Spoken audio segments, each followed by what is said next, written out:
আসসালামু আলাইকুম। আমন্ত্রণ জাগো টিভি নিউজে, সঙ্গে আছে আমি আফরিন সুমনা। শুরুতেই জানিয়ে দিচ্ছি সংবাদ শিরোনাম। ইরান সমর্থিত সশস্ত্র যোদ্ধাদের ভয়াবহ হামলা, লেবাননে 3 দিনের রক্তাক্ত 26 ইসরায়েলি সেনা। নেতানিয়াহুকে সরাতে সেনা হস্তক্ষেপের আহ্বান, সাবেক ইসরায়েলি যুদ্ধমন্ত্রীর বক্তব্য ঘিরে তোলপাড়। যুদ্ধে ইরানের জয় হয়েছে মনে করেন 92% ইসরায়েলি, জরিপ। ইরানে স্কুল অভিযান হবে আত্মঘাতী মিশন, ট্রাম্পের উপদেষ্টা। ইরানের ক্ষেপণাস্ত্র শক্তি ধ্বংসের মিশনে ব্যর্থ হয়ে বিস্মিত ও হতভম্ব পাশ্চাত্য। 6 সপ্তাহ পর খারক দ্বীপ থেকে আবার তেল রপ্তানি শুরু করলো ইরান। এরই নাম কসাই মোদের ভারত। নামাজের জন্য কয়েক ঘন্টাও নয়, যোগাসনের সপ্তাহ জুড়ে বন্ধ কলকাতার রেড রোড। চীনা যুদ্ধ বিমান অনুপ্রবেশ, জবাবে 5 দিনের যুদ্ধ প্রস্তুতি মহড়া তাইওয়ানের। দর্শক, শিরোনাম শুনছিলেন, এবার জানিয়ে দিচ্ছি বিস্তারিত। ইরান সমর্থিত সশস্ত্র যোদ্ধাদের ভয়াবহ হামলা, লেবাননে 3 দিনে রক্তাক্ত 26 ইসরায়েলি সেনা। যুক্তরাষ্ট্র ও ইরানের মধ্যে স্বাক্ষরিত যুদ্ধবিরতি চুক্তি কার্যকর থাকলেও লেবাননের দক্ষিণাঞ্চলে সহিংসতা থামছে না। ইরান সমর্থিত হিজবুল্লাহ ড্রোন ও ক্ষেপণাস্ত্র হামলায় গত 3 দিনে ইসরায়েলি সেনাবাহিনীর কমপক্ষে 26 সেনা নিহত হয়েছেন। এই প্রাণহানি ইসরায়েলের উত্তর সীমান্তে ক্রমবর্ধমান যুদ্ধের তীব্রতা এবং যুদ্ধবিরতির ভঙ্গুরতা তুলে ধরছে। সর্বশেষ হতাহতের ঘটনাটি ঘটে গত রাতে, যখন একটি ইসরায়েলি ট্যাঙ্ক দক্ষিণ লেবাননের কফর তেবনিত গ্রামে হিজবুল্লাহর একটি ড্রোন হামলার শিকার হয়। এই হামলায় 4 ইসরায়েলি সেনা নিহত হন, যাদের মধ্যে 52তম ব্যাটালিয়নের কমান্ডার লেফটেন্যান্ট কর্নেল দৌর গেদালিয়া বেন সিমহন রয়েছেন। ইসরায়েলি সংবাদ মাধ্যম জানিয়েছে, রবিবার নিহত 4র্থ সৈন্যের নাম শনাক্ত করার পর গত বৃহস্পতিবার থেকে লেবাননে মোট 5 সেনা নিহত হওয়ার খবর নিশ্চিত হয়েছে। এর আগে বৃহস্পতিবার রাতে নাবাতিয়ে এলাকায় হিজবুল্লাহর আরেকটি হামলায় 4 ইসরায়েলি সেনা প্রাণ হারান। সব মিলিয়ে ইসরায়েলি সেনাবাহিনী সূত্র নিশ্চিত করেছে, চলতি সপ্তাহে লেবাননে হিজবুল্লাহর সঙ্গে সংঘর্ষে মোট 12 জন ইসরায়েলি সেনা নিহত হয়েছেন। এই মৃত্যুর ঘটনায় ইসরায়েলের কট্টরপন্থী জাতীয় নিরাপত্তা মন্ত্রী ইতামার বিন গভির ক্ষোভ প্রকাশ করে বলেন, সমগ্র লেবাননকে পুড়িয়ে দেওয়া উচিত। ইসরায়েলি সেনাদের হতাহতের ঘটনার জবাবে ইসরায়েলি বিমান বাহিনী দক্ষিণ ও পূর্ব লেবাননের একাধিক এলাকায় তীব্র হামলা চালিয়েছে। লেবাননের স্বাস্থ্য মন্ত্রণালয় জানিয়েছে, শুক্র ও শনিবারের এই হামলায় কমপক্ষে 105 জন নিহত এবং 150 জনের বেশি আহত হয়েছেন। নাবাতিয়ে জেলায় ভোর রাত থেকে চালানো সবচেয়ে তীব্র এই বিমান হামলায় 18 জন নিহত এবং 33 জন আহত হওয়ার খবর পাওয়া গেছে। হামলায় লেবাননের কেন্দ্রীয় ব্যাংকের নাবাতিয়ে শাখা সম্পূর্ণ ধ্বংস হয়েছে। নিরীহ বেসামরিক নাগরিকরাও হতাহতের শিকার হয়েছেন। টায়ার জেলার বারিশ শহরে একটি 3 তলা আবাসিক ভবনে হামলায় এক পরিবারের 4 সদস্য নিহত হয়েছেন। নেতানিয়াহুকে সরাতে সেনা হস্তক্ষেপের আহ্বান, সাবেক ইসরায়েলি যুদ্ধমন্ত্রীর বক্তব্য ঘিরে তোলপাড়। ইরান যুক্তরাষ্ট্র চুক্তি নিয়ে যখন ইসরায়েলের রাজনৈতিক অঙ্গনে তোলপাড় চলছে, ঠিক সেই সময় মধ্যপ্রাচ্যের কসাই খ্যাত বেনিয়ামিন নেতানিয়াহুকে ক্ষমতাচ্যুত করার আহ্বান জানালেন দখলদারদের সাবেক যুদ্ধমন্ত্রী আভিগদোর লিবারম্যান। চলমান রাজনৈতিক অস্থিরতা ও নেতৃত্ব সংকটের মধ্যে তার এই মন্তব্য নতুন করে উত্তাপ ছড়িয়েছে ইসরায়েলের অভ্যন্তরীণ রাজনীতিতে।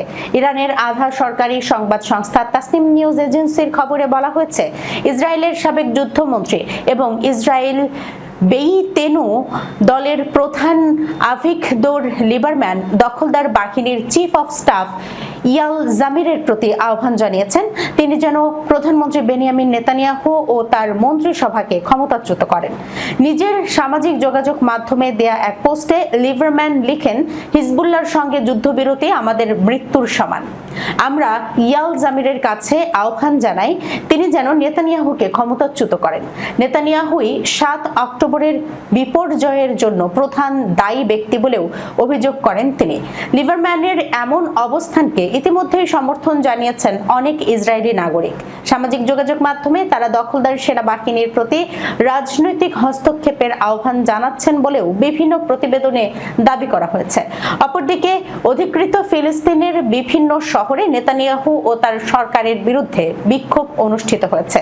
তেল আবিবের কেন্দ্রস্থল হাবিমা স্কয়ারে 1000-এরও বেশি মানুষ সমবেত হয়ে প্রতিবাদ জানান।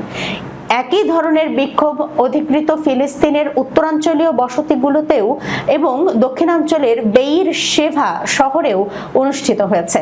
ইসরায়েলি কর্মকর্তা ও বিশ্লেষকদের মতে ইরান ও যুক্তরাষ্ট্রের মধ্যকার সমঝোতা স্পষ্ট করেছে ওয়াশিংটনের সিদ্ধান্ত গ্রহণ প্রক্রিয়ার তেল আবিবের প্রভাব সীমিত। তাদের ভাষ্য অনুযায়ী নেতানিয়াহু ইসরায়েলকে একটি রাজনৈতিক বিপর্যয়ের দিকে ঠেলে দিচ্ছেন। ইরানের সঙ্গে সাম্প্রতিক যুদ্ধে তেহরানই জয়ী হয়েছে বলে মনে করেন অধিকাংশ ইসরায়েলি। এক জরিপে অংশ নেওয়া 92% ইসরায়েলি বলেছেন যুদ্ধের ফলাফল ইরানের পক্ষেই গেছে। ইসরায়েলের একটি সংবাদ মাধ্যমের প্রতিবেদনে এই তথ্য জানানো হয়েছে। প্রতিবেদনে বলা হয় হিব্রু বিশ্ববিদ্যালয় পরিচালিত ওই জরিপে অংশগ্রহণকারীদের 82.9% মতে এই যুদ্ধ ইসরায়েলের নিরাপত্তা আরও দুর্বল করেছে। একই সঙ্গে 86% উত্তরদাতা যুদ্ধের সামগ্রিক ফলাফলকে নেতিবাচক হিসেবে মূল্যায়ন করেছেন। জরিপে অংশ নেওয়া 72.5% ইসরায়েলি বলেছেন প্রধানমন্ত্রী বেনিয়ামিন নেতানিয়াহু যুদ্ধ নিয়ে যে সাফল্যের দাবি করে আসছেন তা তারা বিশ্বাস করেন না। নেতানিয়াহু বারবার দাবি করেছেন তিনি ইসরায়েলের অস্তিত্বের প্রতি হুমকি দূর করতে সক্ষম হয়েছেন। তবে জরিপের ফল বলছে এই দাবির প্রতি জনসমর্থন খুবই কম। এছাড়া 56.4% উত্তরদাতা মনে করেন নেতানিয়াহু যুদ্ধের নেতৃত্ব দিতে ব্যর্থ হয়েছেন। জরিপে আরেকটি গুরুত্বপূর্ণ বিষয় উঠে এসেছে। অংশগ্রহণকারীদের 48.2% বলেছেন যুক্তরাষ্ট্রের প্রেসিডেন্ট ডোনাল্ড ট্রাম্প আপত্তি জানালেও লেবাননের সশস্ত্র গোষ্ঠী হিজবুল্লাহর বিরুদ্ধে ইসরায়েলের আবারও সামরিক অভিযান শুরু করা উচিত। গত 17 থেকে 20 জুনের মধ্যে একটি গবেষণা প্রতিষ্ঠানের সহযোগিতায় জরিপটি পরিচালনা করে হিব্রু বিশ্ববিদ্যালয়। এতে 17 বছর বা তার বেশি বয়সী 3644 জন ইসরায়েলি অংশ নেন। সাম্প্রতিক সময়ে ইরান ইসরায়েল যুদ্ধ এবং যুক্তরাষ্ট্র ইরান সমঝোতা নিয়ে ইসরায়েলের ভেতরে ব্যাপক বিতর্ক চলছে। যুদ্ধের ফলাফল ও রাজনৈতিক নেতৃত্ব নিয়ে দেশটির জনমতের বড় একটি অংশ যে অসন্তুষ্ট, জরিপের ফলাফল তারই প্রতিফলন দেখা গেছে। সূত্র Al Jazeera, Times of Israel. ইরানের স্থল অভিযান হবে আত্মঘাতী মিশন, ট্রাম্পের উপদেষ্টা। মার্কিন প্রেসিডেন্ট ডোনাল্ড ট্রাম্পের প্রযুক্তি বিষয়ক উপদেষ্টা ডেভিড স্যাক্স ইরানের সঙ্গে যুক্তরাষ্ট্রের সমঝোতা স্মারক চুক্তিকে অসাধারণ সাফল্য বলে উল্লেখ করেছেন। তিনি বলেছেন সামরিক সংঘাত বাড়ানোর পরিবর্তে কূটনীতিতেই বেশি কার্যকর পথ হতে পারে। স্থানীয় সময় শনিবার অল ইন পডকাস্ট এ দেয়া এক সাক্ষাৎকারে স্যাক্স বলেন ইরানে স্থল অভিযান চালানোর আহ্বান বাস্তবসম্মত নয়। তার মতে ইরানের বিশাল ভৌগোলিক আয়তনের কারণে এমন অভিযানে প্রায় 10 লাখ সেনার প্রয়োজন হতে পারে। তিনি সতর্ক করে বলেন এই ধরনের সামরিক অভিযান হবে একটি আত্মঘাতী মিশন, তাই চুক্তিটিকে সফল করার সুযোগ দেওয়া উচিত বলে তিনি মত দেন। ইরানের নির্বাসিত বিরোধী নেতা রেজা পাহলভির প্রসঙ্গ টেনে স্যাক্স প্রশ্ন তোলেন যারা ইরানের সরকার পরিবর্তনের পক্ষে কথা বলেন তারা নিজেরা অস্ত্র হাতে নিতে কতটা প্রস্তুত। তিনি বলেন রেজেপ পাহলভি যদি বেভারলি হিলসে গিয়ে তার সমর্থকদের নিয়ে একটি বাহিনী গঠন করতে চান তাহলে তিনি চেষ্টা করে দেখতে পারেন। স্যাক্স কূটনৈতিক সমাধানের প্রতি জোর দিয়ে বলেন আসুন শান্তিকে একটি সুযোগ দেই। তিনি আরো সতর্ক করেন যেন যুক্তরাষ্ট্র আবারও ইরাক ও আফগানিস্তান যুদ্ধের মতো দীর্ঘস্থায়ী কোনো ব্যয়বহুল যুদ্ধে জড়িয়ে না পড়ে। তথ্যসূত্র মিডল ইস্ট আই। ইরানের ক্ষেপণাস্ত্র শক্তি ধ্বংসের মিশনে ব্যর্থ হয়ে বিস্মিত ও হতভম্ব পাশ্চাত্য। মার্কিন যুক্তরাষ্ট্রের প্রেসিডেন্ট ডোনাল্ড ট্রাম্প বারবার দাবি করলেও যে ইরানের সামরিক সক্ষমতা পুরোপুরি ধ্বংস হয়ে গেছে, পশ্চিমা গণমাধ্যমগুলো স্বীকার করেছে যে ইরানের ক্ষেপণাস্ত্র শক্তি বিলুপ্ত হয়নি, বরং এর বড় অংশ পুনর্গঠিত হয়েছে এবং যুদ্ধ শুরু হলে ইরান এখনো শক্ত জবাব দিতে সক্ষম। ইরানের প্রতিরক্ষা কাঠামো কোনো একক ঘাঁটি বা নির্দিষ্ট স্থানের উপর নির্ভরশীল নয়। দেশটির রয়েছে গোপন ও ব্যাপক বিস্তৃত প্রতিরক্ষা অবকাঠামোর একটি নেটওয়ার্ক। ফলে এই সক্ষমতাকে পুরোপুরি ধ্বংস করার চিন্তা বাস্তবসম্মত নয়। পশ্চিমা গণমাধ্যমও এই বাস্তবতা মেনে নিয়েছে এবং ইরানের ক্ষেপণাস্ত্র শক্তি নির্মূল করার মিশনের ব্যর্থতায় বিস্ময় প্রকাশ করেছে। যুক্তরাষ্ট্র বহুবার দাবি করেছে যে ইরানের ক্ষেপণাস্ত্র সক্ষমতা ধ্বংস হয়ে গেছে, কিন্তু পশ্চিমা বিশ্লেষক মহল বলছে এই সক্ষমতার অধিকাংশই অক্ষত রয়েছে এবং ক্ষতিগ্রস্ত অংশগুলোরও পুনর্গঠন করা হয়েছে। মার্কিন সাময়িকী ব্লুমবার্গ এর এক প্রতিবেদনে বলা হয়েছে, ইরান তার ক্ষেপণাস্ত্র সম্ভারের প্রায় 3/4 পুনর্গঠন করেছে এবং নতুন কোনো যুদ্ধ শুরু হলে প্রায় পূর্ণ মাত্রার হামলা চালানোর সক্ষমতা রাখে। এমন পরিস্থিতিতেও মার্কিন প্রেসিডেন্ট ডোনাল্ড ট্রাম্প বারবার দাবি করছেন যে তিনি ইরানের সব সামরিক সক্ষমতা ধ্বংস করে দিয়েছেন। প্রতিবেদনে বলা হয়েছে, ট্রাম্প প্রায়ই এই ধরনের বক্তব্য দিয়ে গণমাধ্যম ও তার সমর্থকদের দৃষ্টি আকর্ষণ করতে চান, তবে বাস্তবভিত্তিক প্রতিবেদনগুলো তার দাবির বিপরীত চিত্র তুলে ধরছে। প্রতিবেদনে আরো বলা হয়, প্রচার যুদ্ধও এই ঘটনার একটি অংশ।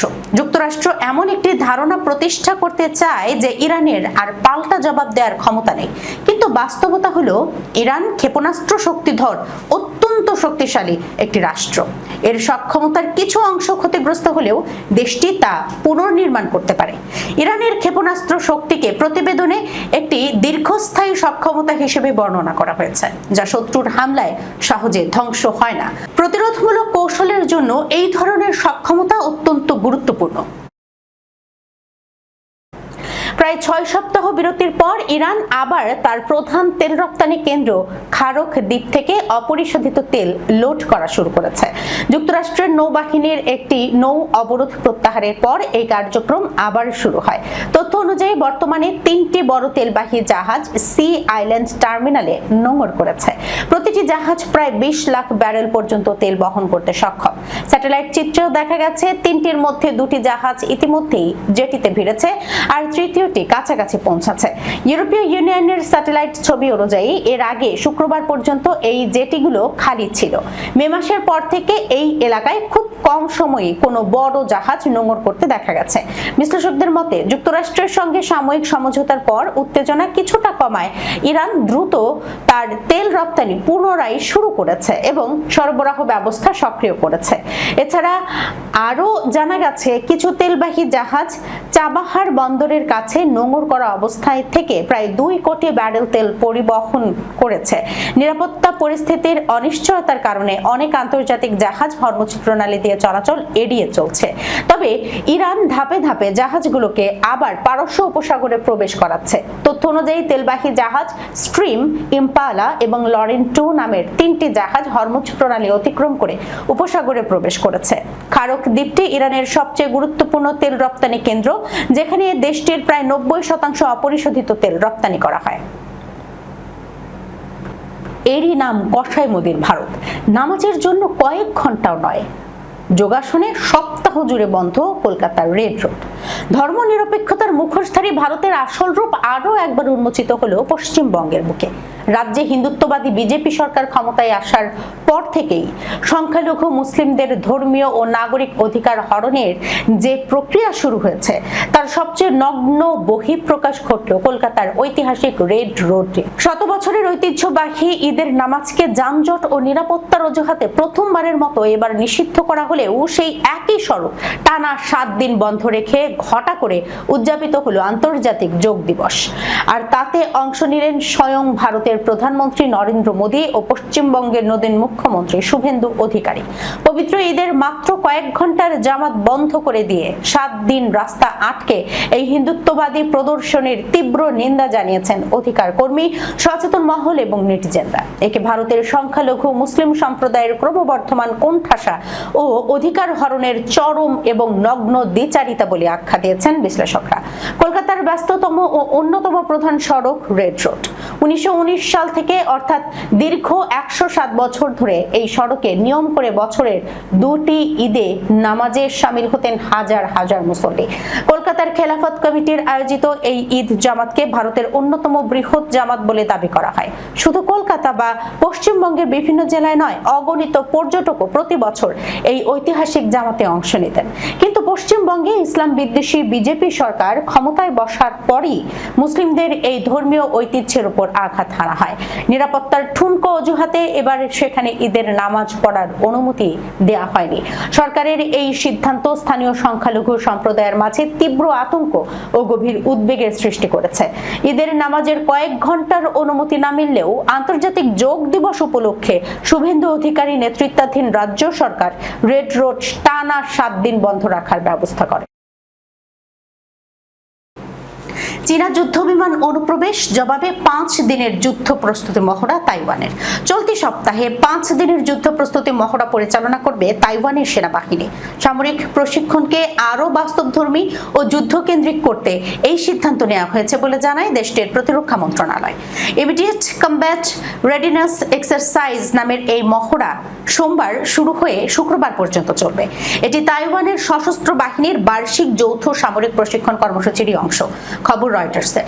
দেশটির প্রতিরক্ষা মন্ত্রণালয় জানিয়েছে, মহড়ার মূল উদ্দেশ্য হলো বিভিন্ন ইউনিটকে যুদ্ধ পরিস্থিতিতে মোতায়েন, যুদ্ধক্ষেত্রের পরিবেশ এবং বাস্তব সামরিক কার্যক্রমের সঙ্গে আরও বেশি পরিচিত করে তোলা। প্রতিরক্ষা মন্ত্রণালয়ের ভাষ্য অনুযায়ী এই মহড়ায় প্রকৃত সেনা সদস্য ও সামরিক সরঞ্জাম ব্যবহার করা হবে। এর মাধ্যমে দ্রুত যুদ্ধকালীন প্রস্তুতিতে রূপান্তর, সেনা মোতায়েন এবং যৌথ সামরিক অভিযান পরিচালনার সক্ষমতা বাড়ানোর উপর গুরুত্ব দেওয়া হবে। এদিকে একই দিনে তাইওয়ান জানিয়েছে, দ্বীপটির আশপাশের আকাশসীমায় আবারও বড় সংখ্যায় সামরিক বিমান পাঠিয়েছে চীন। তাইওয়ানের প্রতিরক্ষা মন্ত্রণালয়ের তথ্য অনুযায়ী 21টি চীনা সামরিক বিমান শনাক্ত করা হয়েছে। এর মধ্যে J-16 যুদ্ধ বিমান, KJ-500 আকাশ ভিত্তিক সতর্কতা ও নিয়ন্ত্রণ বিমান এবং Y-20 আকাশে জ্বালানি সরবরাহকারী বিমান ছিল। এসব বিমানের মধ্যে 19টি তাইওয়ানের দক্ষিণ পশ্চিমাঞ্চলীয় আকাশসীমা অতিক্রম করেছে। পাশাপাশি পশ্চিম প্রশান্ত মহাসাগরীয় এলাকায় দূরপাল্লার প্রশিক্ষণ কার্যক্রম পরিচালনা করেছে বলে জানানো হয়েছে। প্রতিক্রিয়ায় তাইওয়ানও নিজস্ব বাহিনী মোতায়েন করে পরিস্থিতি পর্যবেক্ষণ করেছে। দর্শক, এই ছিল এখনকার মতো জাগো টিভি নিউজে। যাবার আগে সংবাদ শিরোনামগুলো জানাচ্ছি আরো একবার। ইরান সমর্থিত সশস্ত্র যোদ্ধাদের ভয়াবহ হামলা, লেবাননে 3 দিনের রক্তাক্ত 26 ইসরায়েলি সেনা। নেতানিয়াহুকে সরাতে সেনা হস্তক্ষেপের আহ্বান, সাবেক ইসরায়েলি যুদ্ধমন্ত্রীর বক্তব্য ঘিরে তোলপাড়। যুদ্ধে ইরানের জয় হয়েছে মনে করেন 92% ইসরায়েলি, জরিপ। ইরানের স্কুল অভিযান হবে আত্মঘাতী মিশন, ট্রাম্পের উপদেষ্টা। ইরানের ক্ষেপণাস্ত্র শক্তি ধ্বংসের মিশনে ব্যর্থ হয়ে বিস্মিত ও হতভম্ব পাশ্চাত্য। 6 সপ্তাহ পর খারক দ্বীপ থেকে আবার তেল রপ্তানি শুরু করলো ইরান। এরই নাম কসাই মোদির ভারত। নামাজের জন্য কয়েক ঘন্টাও নয়, যোগাসনের সপ্তাহ জুড়ে বন্ধ কলকাতার রেড রোড। চীনা যুদ্ধবিমান অনুপ্রবেশ, জবাবে 5 দিনের যুদ্ধ প্রস্তুতি মহড়া তাইওয়ানের। এখনকার মতো এই পর্যন্তই। এতক্ষণ পর্যন্ত যারা সঙ্গে ছিলেন সবাইকে ধন্যবাদ। আল্লাহ হাফেজ।